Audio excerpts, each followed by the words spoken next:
reunidos em Teu nome. O Senhor visita, o Senhor toca, o Senhor abençoa, o Senhor traz salvação, o Senhor traz cura. É no Teu nome, Jesus, que eu me coloco à disposição do Teu Espírito, para que a Tua palavra seja ministrada nesta noite, Senhor, e alcance o propósito para o qual ela foi determinada. Porque a Tua palavra não volta vazia, Senhor. Então frutifica em nome de Jesus. Em nome de Jesus, como diz essa canção, Senhor, levanta aqueles que estão abatidos, aqueles que estão desanimados, aqueles que estão amargurados, Senhor, aqueles que estão se sentindo rejeitados, aqueles que estão cheios de incertezas, de dúvidas no coração. Em Teu nome, Jesus, alcança aquele que está aqui, aquele que está lá. Alcança aquele, Senhor, que precisa de Ti nesta noite, porque só Tu tens as palavras de vida. Em Teu nome, Jesus, nós pedimos ao Pai, nós cremos na unção do Espírito e nós agradecemos. Amém.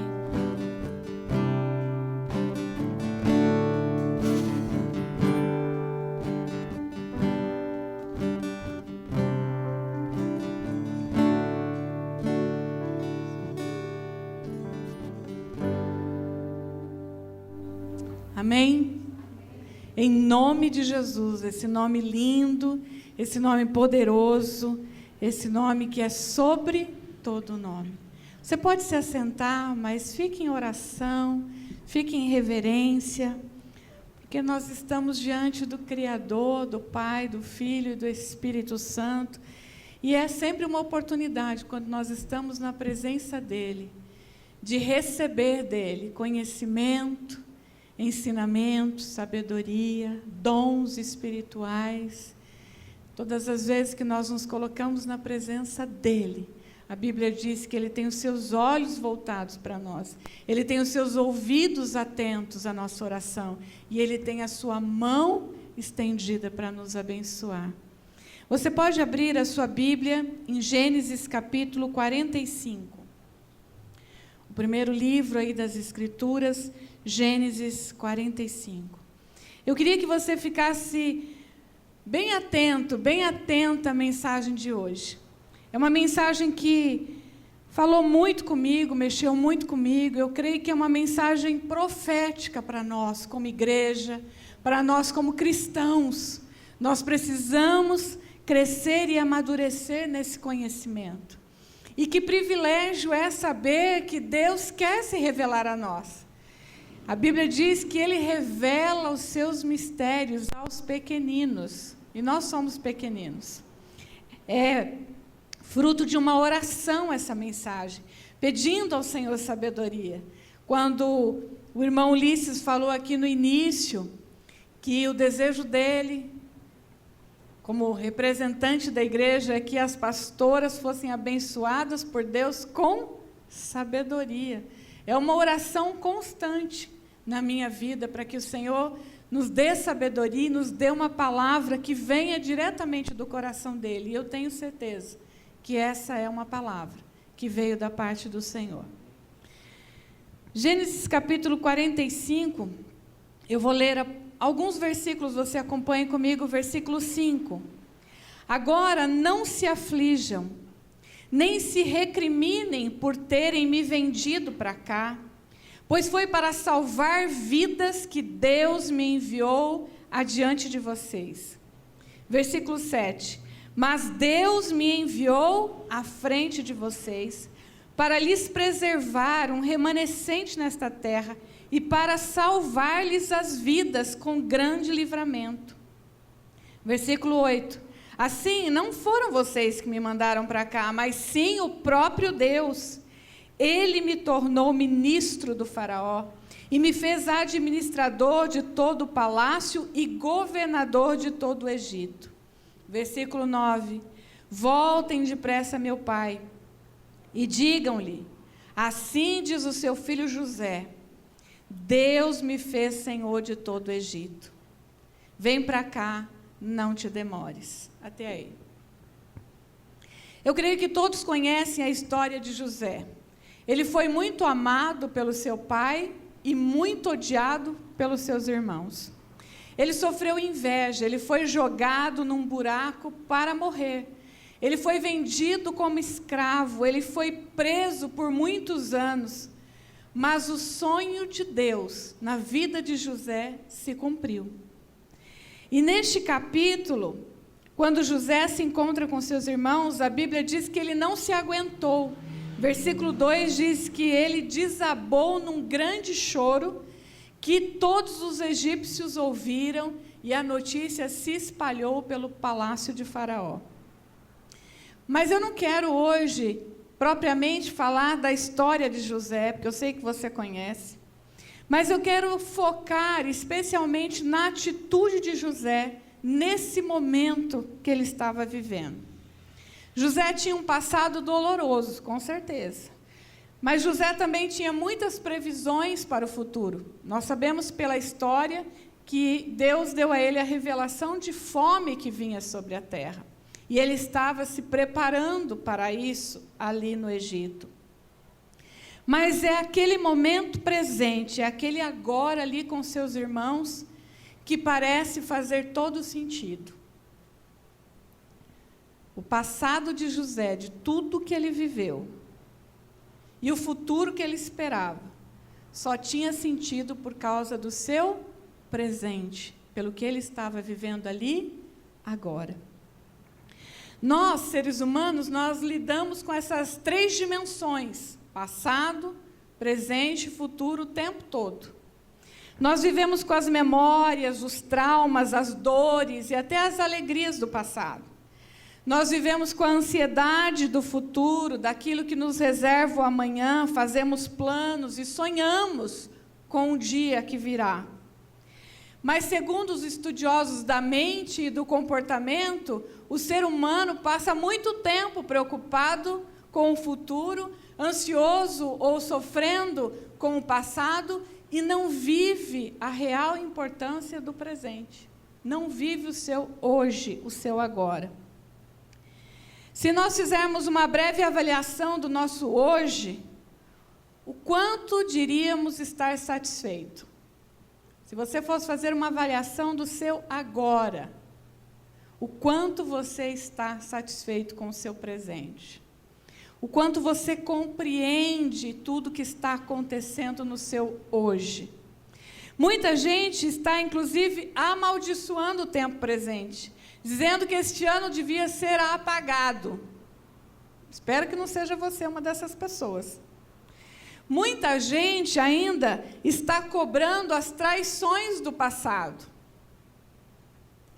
Ou estão vivendo sob as influências emocionais e psicológicas daquilo que já viveu ou daquilo que esperam viver. Estão sofrendo emocionalmente, psicologicamente, com essas 2 dimensões, passado e futuro. Mas quando nós olhamos para José, preste atenção, ele soube discernir os tempos que viveu.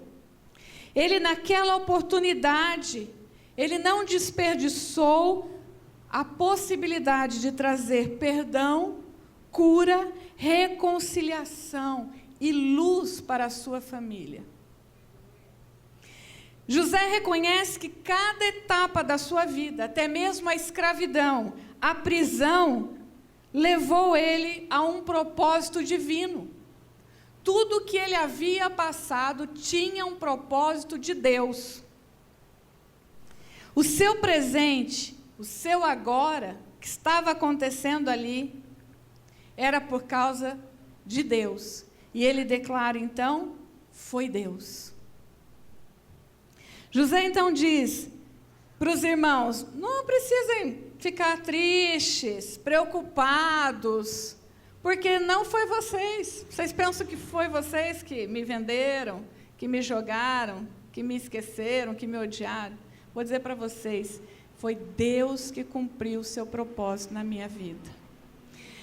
O tema dessa mensagem hoje é discernindo os tempos para viver o hoje com sabedoria. discernindo os tempos para viver o hoje com sabedoria. Provérbios capítulo 8 diz assim: a sabedoria está clamando, o discernimento ergue a sua voz. Nos lugares altos, junto ao caminho, nos cruzamentos, ela se coloca, a sabedoria. Ao lado das portas, à entrada da cidade, portas adentro, ela clama em alta voz. Ou seja, a sabedoria e o discernimento estão procurando em todos os lugares, estão clamando. Versículos 8 e 9 diz: todas as minhas palavras são justas, nenhuma delas é distorcida, para que os que têm discernimento são todas muito claras e retas para os que têm conhecimento. Provérbios 24, 3 diz: com sabedoria se constrói a casa e com discernimento se consolida. O que estes textos estão querendo mostrar para nós é que sabedoria e discernimento andam juntos. A sabedoria está clamando para que nós possamos perceber em todos os momentos e em todos os lugares o quanto ela é importante para nós. Então, em primeiro lugar, vamos entender o que é sabedoria. É um conhecimento que nos dá habilidades ou capacidades para fazer escolhas, para tomar decisões.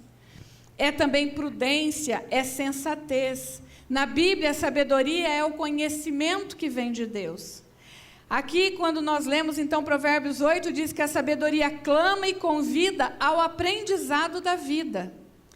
Você percebe que o texto personifica a sabedoria como se fosse uma mulher, contrapondo com a loucura. São duas mulheres, a sabedoria e a loucura.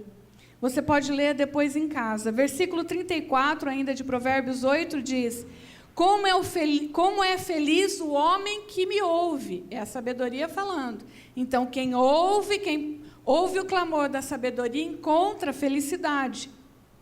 Versículo 35, pois todo aquele que me encontra a vida e recebe o favor do Senhor. Provérbios 9, capítulo 9, versos 11 e 12, diz assim: pois por meu intermédio, pelo intermédio da sabedoria, os seus dias serão multiplicados, e o tempo da sua vida se prolongará. Se você for sábio, o benefício será seu. Eu creio que não preciso explicar o que a loucura fala, né? Com certeza é o contrário de tudo isso. Onde diz que a sabedoria dá vida, a loucura traz morte. Onde diz que a sabedoria traz o favor e a bênção de Deus, a loucura traz para nós confusão, problema, morte. Em segundo lugar, vamos entender o que é discernimento. Discernimento, lá Provérbios diz: para os que têm discernimento, todas as coisas são claras. O discernimento é uma capacidade para perceber, para reconhecer o verdadeiro ou falso, o certo ou errado, o sensato ou perigoso. O discernimento que vem de Deus nos ajuda a compreender a vida e a circunstância que nós estamos vivendo, bem como as verdades espirituais de Deus, porque só se discerne pelo Espírito de Deus. Efésios capítulo 5, versos 8 a 10, diz que no tempo que nós éramos trevas, que estávamos na escuridão, não havia luz, não havia entendimento. O inimigo cegou o entendimento dos incrédulos. Mas aqui o texto está dizendo: agora vocês, como filhos da luz, agora que são luz no Senhor, vivam como filhos da luz. Vivam como alguém digno do Senhor. O fruto da luz consiste em bondade, justiça, verdade. E aprendam a discernir o que é agradável ao Senhor. Alguém que tem sabedoria, alguém que tem a iluminação do Senhor na sua mente e no seu coração, tem frutos de justiça, tem frutos de bondade e sabe discernir o que agrada ao Senhor. O discernimento é essencial para nós tomarmos decisões sábias. Olha que interessante, em Lucas capítulo 12, de 54 a 56, Jesus encontra os religiosos, os fariseus. E ele diz o seguinte para aqueles homens. Pensa Jesus falando isso para você, eu fiquei pensando Jesus falando isso para mim. O quanto me mexeu comigo essa pergunta de Jesus. Jesus diz, quando vocês veem uma nuvem se levantando no ocidente, logo dizem, vai chover. E acontece. E quando sopra o vento sul, vocês dizem, vai fazer calor. E assim ocorre. Hipócritas, vocês sabem interpretar o aspecto da terra e do céu, os tempos, as estações, mas não sabem discernir o tempo presente? É uma pergunta de Jesus. Sabem olhar para o céu e dizer, nossa, está calor, não vai chover. Nossa, hoje vai chover. Até quando vinha para cá, estava dizendo no carro, está quente e a última previsão que eu vi diz que é chuva só para outubro. E Jesus está dizendo, vocês sabem ler o tempo, as estações climáticas, mas vocês não sabem discernir o tempo que vocês estão vivendo. E naquela época, o tempo era o quê? A vinda do Messias. Jesus estava lá. O reino dos céus era chegado a eles, e eles não conseguiam perceber. Hoje, nós temos a presença do Espírito Santo de Deus. Mas nós sabemos que Jesus vai voltar. E ele diz, vocês precisam observar os sinais, porque nos últimos dias que antecede a minha volta, algumas coisas vão estar acontecendo. É preciso ter sabedoria para viver os últimos dias. É preciso ter discernimento para ouvir a voz de Deus e perceber as circunstâncias, porque senão a Bíblia diz que até os escolhidos serão enganados, apostatarão da fé, não saberão quando é Deus agindo, ou pensarão que é Deus agindo e não é.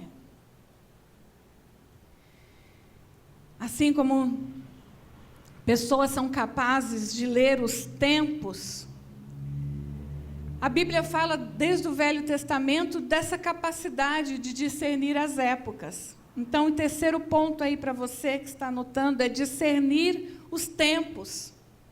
No caso, Jesus está dizendo o tempo presente, o hoje, o agora. Em Crônicas 12, 32 diz que dos filhos de Issacar, conhecedores da época, sabiam o que Israel devia fazer. Na linguagem de hoje diz, esses líderes sabiam o que o povo de Israel devia fazer e a melhor ocasião para fazê-lo. Eles tinham discernimento, eles tinham uma capacidade, uma habilidade, uma sabedoria para perceber as circunstâncias, o tempo, a época que viviam e dizer aos governantes, aos líderes, aos reis, o que deveriam fazer. Isso está também em Esther, capítulo 1, verso 13. Então perguntou o rei aos sábios que entendiam dos tempos. Qual seria a melhor estratégia? Qual seria o melhor negócio? Traz isso para a sua vida. A Bíblia diz que na multidão dos conselheiros há sabedoria. Eu já preguei isso aqui. O quanto nós devemos buscar os especialistas, os líderes, pessoas que de fato tenham mais conhecimento do que a gente. Mas principalmente o quanto nós devemos buscar o Espírito Santo de Deus. Ele pode nos dar essa capacidade de discernir o que eu estou vivendo agora e quais as decisões eu devo tomar hoje.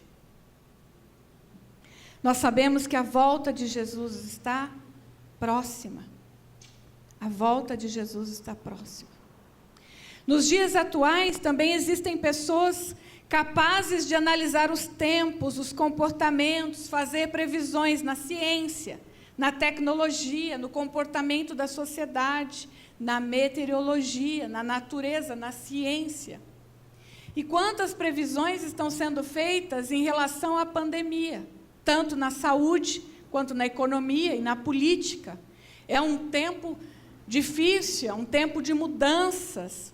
Nós estamos ouvindo na mídia os especialistas fazendo previsões, avaliando todo o contexto, toda a circunstância e tomando decisões. Os governantes em todo o mundo precisam tomar decisões. Mas eu e você também precisamos fazer escolhas certas, tomar decisões sábias dentro do nosso lar. Há pessoas que nesse momento estão pensando em mudar de emprego, em casar, em comprar uma casa, em viajar, em resolver um problema familiar. Quem poderá conhecer o tempo, no sentido das oportunidades, das circunstâncias, do momento histórico que se vive, do momento oportuno para a tomada de decisões? Se nós fizermos um balanço da nossa vida, podemos constatar quantas vezes decidimos errado, quantas más escolhas nós fizemos, por uma leitura equivocada do momento, da circunstância, ou por impulso. E quantas oportunidades perdidas. Muitos filósofos, muitos estudiosos já disseram que toda crise é um momento de oportunidade. É um momento de oportunidade. José não perdeu a oportunidade de reconhecer Deus em tudo que ele viveu. Ele podia pesar sua decisão ali naquele momento. Ignorava seus irmãos, se vingava deles, deixaria que eles morressem de fome. Gente, muitos de nós aqui tentaria pelo menos dizer: haha, vocês riram de mim. Vocês bem que tentaram me destruir. Mas, ó, o sonho se cumpriu. Todo mundo de joelho aí. Ele podia se aproveitar da posição, mas ele não fez isso. Ele foi humilde para reconhecer que em todos os momentos Deus estava lá. Em todos os momentos Deus transformou o mal para um bem maior. Ele foi capaz de dizer: esqueçam, não foi vocês. Olha, pode tirar todo o remorso do coração, pode tirar toda a culpa do coração, porque eu vou dar a glória para Deus agora. Agora a glória é de Deus por eu ter chegado até aqui. E tem um propósito nisso. Então o próximo ponto é conhecer os propósitos. José disse: Deus me enviou para salvar vidas. Deus me enviou para salvar a vida de vocês. Deus me enviou para salvar as multidões daquelas nações a quem agora ele poderia vender o alimento estocado. Deus me enviou porque ele tinha um propósito. Ah, queridos, nós temos que olhar para nós hoje e pensar que tudo que nós vivemos, se nós cremos que Deus sempre esteve nos procurando, sempre esteve cuidando, sempre esteve nos atraindo para Ele, em tudo Ele teve um propósito. Porque todas as coisas cooperam para o bem daqueles que amam a Deus. Até aquilo que você pensa que foi um mal. Eu fiquei pensando na minha vida. Eu já fui atropelada 2 vezes. Eu já fui hospitalizada, quase em risco de morte, 2 vezes. Eu já passei por cirurgia. Eu já enfrentei traição nos negócios. Quando eu penso nos amigos que não acreditaram em mim, nas pessoas que me ignoraram, quando eu penso nas dificuldades financeiras que eu passei, eu contava para o meu filho essa semana: filho, você pode não acreditar, mas houve um momento na vida da mamãe que eu comi arroz e tomate. Porque eu queria vencer sozinha, eu sabia que os meus pais não tinham muita condição e eu não ficava ligando para eles e chorando. E aí, naquele mês que o dinheiro não dava, porque eu tinha que pagar o aluguel, as minhas despesas todas sozinha em Londrina, enquanto eu estudava, e quando eu cheguei, a UEL ainda era paga, eu paguei por quase 2 anos a faculdade, trabalhando aqui. E quando no final do mês não tinha nada, eu comia arroz, passava na feirinha, pegava o tomate. Não sei por que arroz com tomate, gente. Não faço a mínima ideia, podia ser arroz com ovo, né? Mas é porque não tinha nem fogão para fritar o ovo, talvez fosse isso, já não lembro mais. Muito tempo atrás, mais de 30 anos atrás. Mas quando eu penso em tudo isso, quando eu penso que quando eu cheguei na rodoviária antiga, e eu conheci uns 2 ou 3 jovens dentro do ônibus que também estavam vindo para Londrina, porque também tinham passado no vestibular, e aquela alegria que a gente estava chegando, vamos dividir um táxi, né? Estudante, jovem, sem dinheiro. E aí eles me deixaram aqui na JK, ali onde é perto da Unifil, e a casa, o quartinho que eu tinha alugado, era quase esquina com a Duque de Caxias.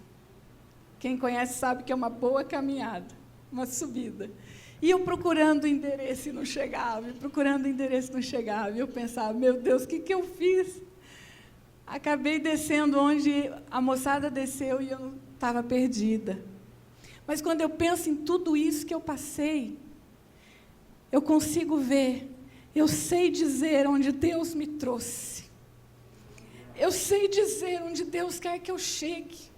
Eu sei exatamente porque eu estou aqui. Eu sei exatamente porque eu abandonei algumas carreiras promissoras na minha profissão. Porque Deus tem um propósito de salvar vidas. José entendeu que o propósito era maior do que ele. Irmão, você precisa entender, minha irmã, você precisa entender que o propósito de Deus é maior do que você. O que Deus tem para fazer vai além do seu dia a dia. Talvez você não consiga ver hoje, mas quando você chegar como José, no ponto certo, você vai dizer, eu sei, não foi ninguém. Quantas vezes eu contei a história, eu sei que tem minha mãe, amigos, irmãos lá do Japão me ouvindo, quantas vezes eu contei a história de que, num primeiro momento, eu fui para o Japão porque ficamos endividados, ficamos tristes com a perda do nosso primeiro filho, e nós queríamos fugir daqui, por causa da traição nos negócios, por causa da crise. A gente não entendia por que esse desejo de ir para o outro lado do mundo. Mas quando eu cheguei lá e eu pude salvar vidas do suicídio para a glória de Deus, eu pude contribuir, eu e meu esposo, com o nosso testemunho, de tirar pessoas que estavam com as suas vidas falidas, enfermas com câncer, que foram curadas. Sacerdote budista que estava prestes a se tornar um sacerdote na linhagem dos seus pais e se tornar um pastor cristão, um pregador do evangelho da paz. Eu sei onde Deus me trouxe. Não foi a crise, não foi as traições, não foi a dificuldade financeira, mas tudo Deus tinha um propósito. Eu quero com esse meu testemunho dizer para você, e com a história de José, que você precisa discernir o tempo que você está vivendo e observar Deus o tempo todo te conduzindo para algum lugar, para o centro da vontade dEle, para aquilo que Ele quer fazer em você e através de você. Quando eu decidi me tornar embaixadora da palavra de Deus, a IPI não tinha ministério feminino. Não tinha ainda o ministério pastoral feminino, pastora. Então, usava-se o título missionária. Quando eu decidi, só com uma malinha de 20 quilos, sair daqui, muita gente falou, Mônica, você é louca. Até minha querida amiga, irmã, O que você vai fazer? O que você está fazendo? Deixando um emprego na televisão, deixando um apartamento que a gente já tinha comprado, vendendo tudo. Eu não sabia, não entendia, mas quando eu cheguei lá, ou mesmo quando eu voltei aqui, eu comecei a entender. Eu falava lá, as pessoas começavam a me chamar de pastora, eu falava, na minha igreja não tem pastora. Eu ficava numa saia justa, fugindo o tempo todo. Até um dia que eu percebi que Deus tinha um propósito.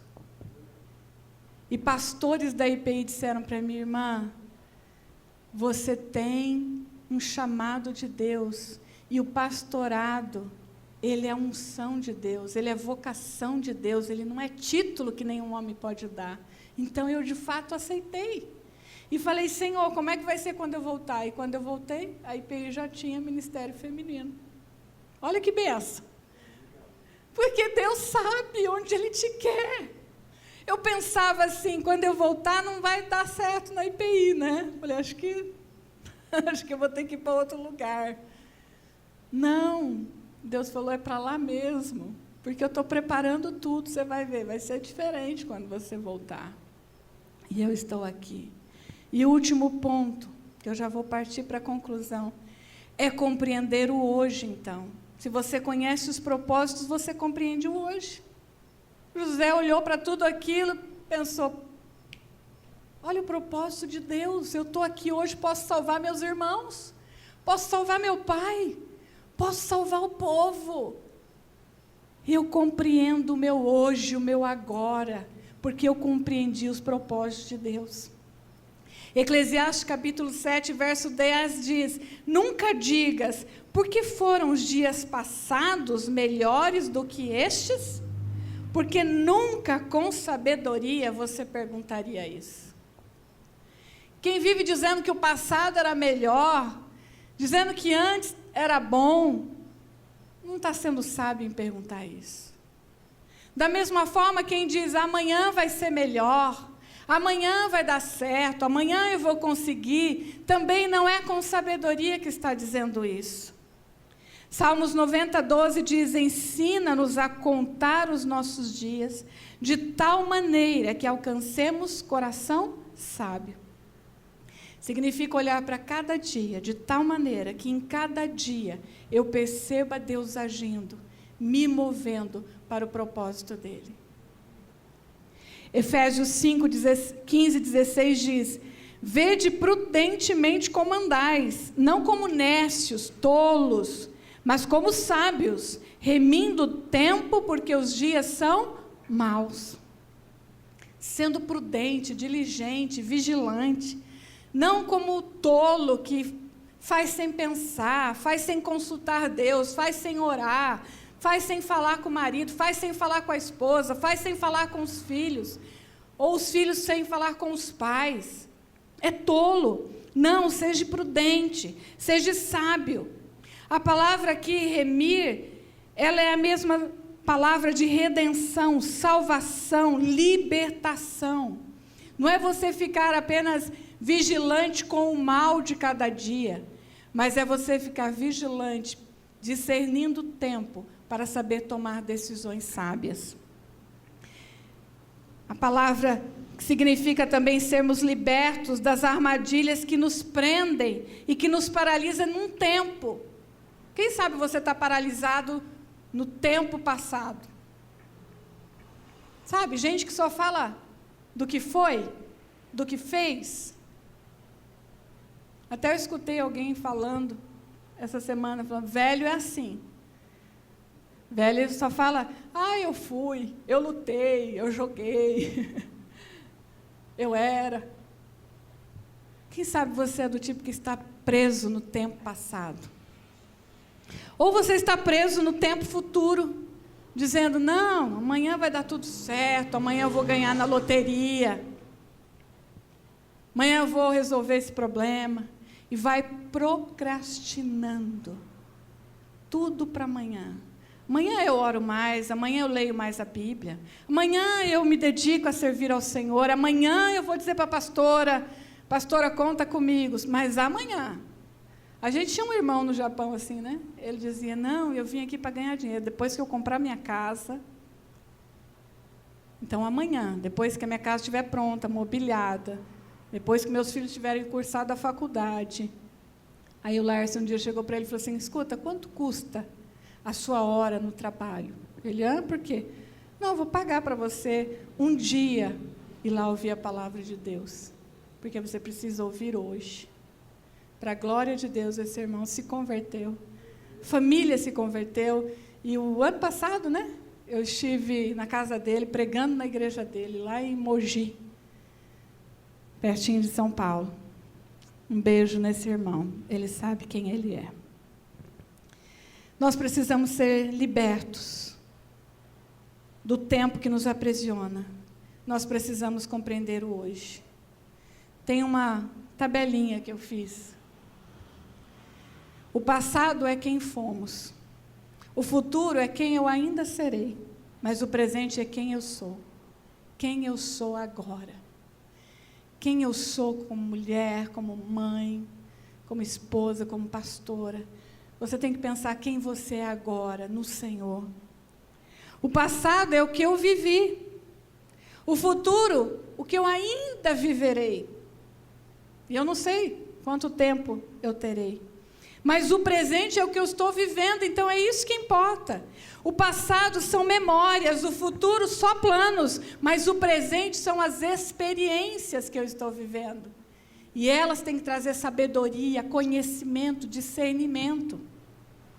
O passado tem traumas, tem dores, o futuro tem incertezas, mas o presente, oportunidades. E as oportunidades você precisa aproveitar agora. O passado não volta mais, o futuro eu ainda não sei. O que eu tenho é o hoje. Nós precisamos crescer em sabedoria e em discernimento, no conhecimento de Deus, no seu propósito para nós. Nós precisamos aprender a discernir os tempos e as circunstâncias, para perceber que tudo que eu vivi, que tudo que você viveu, tinha um propósito de Deus. E qual é o propósito? Você já está vivendo o propósito de Deus hoje? Você pode dizer como José, você pode dizer como eu dei o meu testemunho, eu estou onde Deus queria que eu estivesse. Foi Ele que me trouxe. Foi Ele que me mandou à frente para salvar vidas. Fecha os seus olhos. Pai, em nome de Jesus, obrigada pela Tua palavra, que é poderosa para nos transformar, para nos renovar, para nos encorajar, nos motivar, nos inspirar. Obrigada pela Tua palavra, porque como diz o salmista, ela é lâmpada para os nossos caminhos, e ela dá discernimento até mesmo aos inexperientes. Salmo 119. Obrigada porque o mesmo Salmo diz que os Teus mandamentos nos fazem mais sábios do que os nossos inimigos. Nós precisamos de sabedoria nesses dias, Pai. Não apenas nós, como pastoras, como foi dito aqui, não apenas os líderes desta igreja, não apenas como pais, não apenas como maridos, esposas, não apenas os nossos governantes precisam discernir o tempo que estamos vivendo e passando, mas nós queremos a sabedoria que vem do alto, o discernimento que vem do Espírito, para saber do Teu propósito, para ter certeza de que tudo que está acontecendo, o Senhor está movendo para que haja um bem maior. Não importa a nossa luta, não importa a nossa dor, não importa a nossa dificuldade. Lá na frente nós vamos reconhecer que em tudo Deus tinha um propósito, em tudo Deus nos cuidou, em tudo Deus nos empurrou e nos moveu para onde Ele queria, que era na presença dEle, que era sermos, Senhor, embaixadores dEle, que era para sermos, Senhor, atalaias dEle e pregarmos o Evangelho da paz. Abençoa, Senhor, os meus irmãos, as minhas irmãs. Abençoe a Tua igreja, abençoe aquele que está assistindo, Senhor. Pai, liberta do tempo que o paralisa, liberta, Senhor, do tempo que cria ansiedade, e nos ensina a viver o nosso hoje, Pai, para a honra e para a glória do Teu nome. Em nome de Jesus. Amém.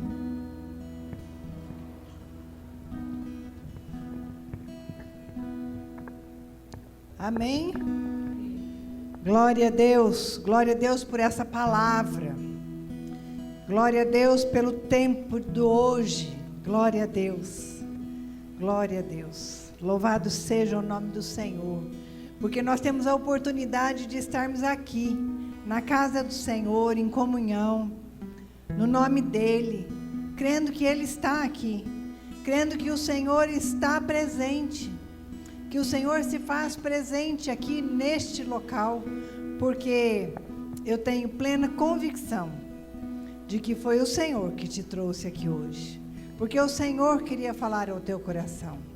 Eu tenho convicção de que você que está aí conectado pela internet, Deus tem propósitos para você através desta palavra. Então, louvado seja o nome do Senhor. Hoje é um domingo de festa, um domingo de alegria, um domingo onde nós temos um convite especial, onde o Senhor nos convida a participarmos da ceia dele, a ceia do Senhor, a ceia onde nós buscamos estar em comunhão com os irmãos, apesar do distanciamento, mas principalmente a comunhão com o Senhor. E como foi bem colocado aqui no começo deste culto, não é apenas mais uma ceia para se cumprir um ritual, mas é menos uma ceia para aqueles que creem que o Senhor voltará, que o Senhor virá nos buscar. Então, com alegria no coração, nós participamos desse tempo onde nós relembramos o sacrifício de Cristo na cruz. Quando Jesus foi moído naquela cruz, assim como o pão o trigo é moído para que seja feito pão, assim como o vinho é pisado para que a uva é pisada para que se faça o vinho, assim Jesus foi moído naquela cruz para perdão dos nossos pecados. Mas glória a Deus, porque ao terceiro dia Ele ressuscitou para que nós tivéssemos vida abundante, vida de qualidade. Então é com gratidão no nosso coração, gratidão que nós hoje nos achegamos à mesa do Senhor para participar desse tempo, que é um tempo ímpar, porque é na presença dEle que nós participamos. Amém? Então eu vou pedir que nesse momento você fique em pé. E nós vamos celebrar e participar desse tempo tão maravilhoso. Não se esqueça que é na presença do Senhor. É Ele que faz esse convite para mim e para você hoje.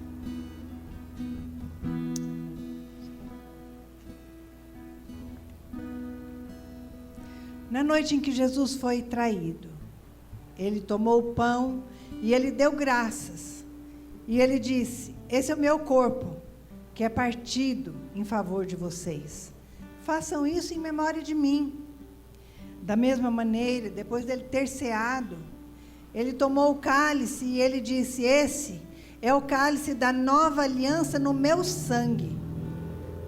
Fazei isso em memória de mim. Quando nós participamos do pão e participamos do cálice, do vinho ou do suco, nós nos lembramos do sacrifício de cruz que o Senhor Jesus fez por nós. Mas nós também renovamos a nossa esperança de que Ele vai voltar. Amém? Curve sua cabeça, feche seus olhos, coloque a sua vida diante do Senhor. Vamos orar. Deus Pai, Deus de eternidade, Deus de bondade, Deus de graça e de misericórdia, nós te agradecemos, Senhor, pela palavra que foi ministrada. Nós te agradecemos, ó Deus, pela palavra revelada ao nosso coração pelo Teu Espírito Santo. Obrigada, Senhor, porque o Senhor está presente. Obrigada, Senhor, pelo convite que o Senhor nos faz nesta noite, de participarmos da ceia, de participarmos do pão e do cálice do Senhor. Obrigada, Deus, porque foi por grande amor, por imenso amor, que um dia seu Filho foi para aquela cruz, para que os nossos pecados fossem perdoados. E ao terceiro dia Ele ressuscitou, para que nós tivéssemos vida e vida abundante. Obrigada, Deus, porque em Cristo Jesus nós temos a salvação, nós temos a vida eterna. Nós te agradecemos por isso, Pai. Nós te agradecemos porque um dia o corpo do teu Filho único foi naquela cruz, assim como o trigo foi triturado, o corpo do Senhor Jesus naquela cruz também padeceu pelos nossos pecados. Mas louvado seja o Senhor, porque o Senhor diz que quando nós confessamos os nossos pecados, o Senhor é fiel e justo para nos perdoar os pecados e nos lavar e nos purificar com o sangue de Cristo. Por isso, Senhor, nesta hora, nós confessamos a Ti os nossos pecados. Limpa-nos e lava-nos, ó Deus. Purifica, Senhor, todo o nosso ser, para que possamos participar e ser bênção, a participação desta ceia do Senhor. Obrigada, Deus. Assim nós oramos, abençoando o pão e abençoando o suco, que vamos agora participar. E assim oramos em nome de Jesus. Amém. Enquanto nós cantamos, você que está aqui, vem, higieniza suas mãos e pode se servir do pão e do cálice. Venha com gratidão, um de cada vez, por favor. Você que está na sua casa, que preparou a sua mesa junto com seus familiares, também que você possa ministrar àqueles que estão com você e participar com gratidão no coração por esse tempo. Vamos louvar ao Senhor.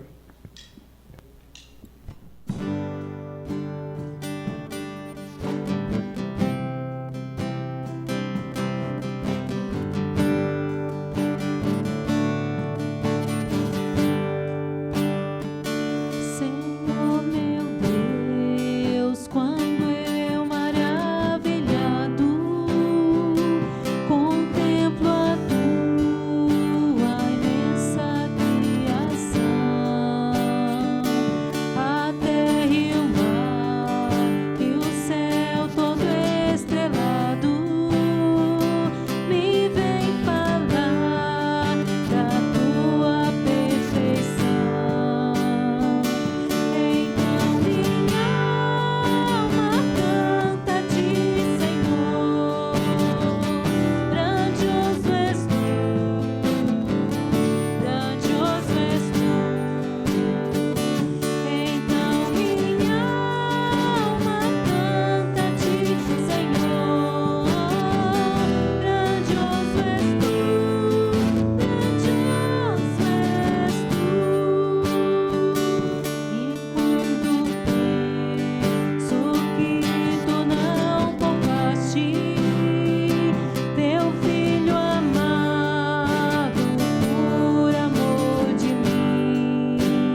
grandioso és tu.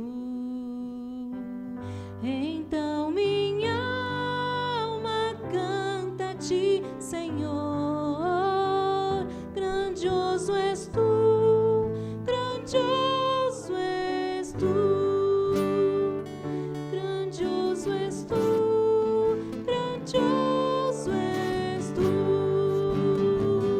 grandioso és tu, grandioso és tu.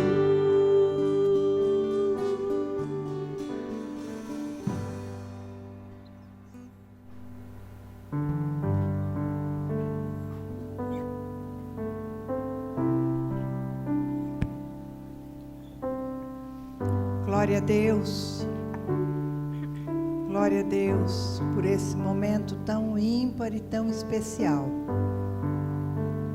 onde nós participamos com alegria no nosso coração, com gratidão no nosso coração, pela salvação que temos em Cristo Jesus. Louvado seja o nome do Senhor. Amém? Queridos, este culto está se encerrando, mas a nossa vida é uma vida cultica.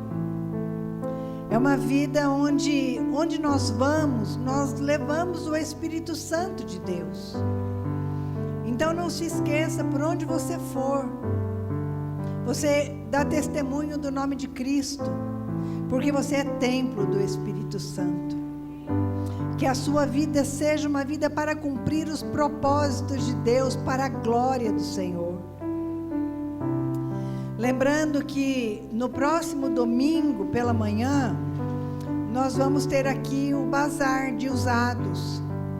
Se você fez aquela reciclagem ou ainda vai fazer aquela reciclagem na sua casa, de roupas, de louças, o que você tiver lá que é de bom estado, que pode trazer para abençoar a igreja e abençoar a obra do Senhor, porque o bazar é para isso. É para levantarmos recursos, porque nós já estamos no mês de setembro e nós esperamos que em outubro agora a gente já possa mudar. Então nós precisamos da sua ajuda. Faça lá uma reciclagem na sua casa de roupas, calçados, bolsas, quem sabe até de roupa de cama, de toalhas. Você comprou o novo e você quer então descartar aquele que ainda é bom, que ainda é usável, não é? Traga limpinho, passadinho, arrumadinho, já pronto aqui para o nosso bazar. Se você não tem como trazer, eu posso ir até você, nós podemos ir até você para buscar. Nós precisamos que seja entregue até quinta-feira à noite aqui na igreja. Na verdade, não é até quinta, é na quinta-feira à noite, quando nós vamos estar aqui na igreja, arrumando todo o bazar para o domingo de manhã. Eu conto com a sua ajuda, tá bom? Que assim seja, para a glória de Deus.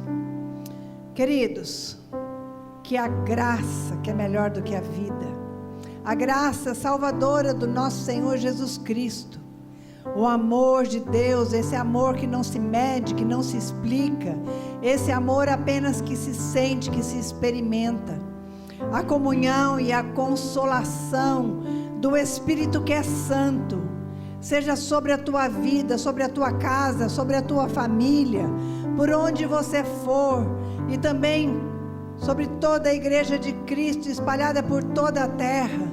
Se assim você crê, você diz amém. Deus te abençoe. Um beijo no seu coração. Não se esqueça, no próximo domingo, 19h30, nós estaremos aqui com mais um culto de celebração e adoração ao Senhor. Fica na paz de Jesus.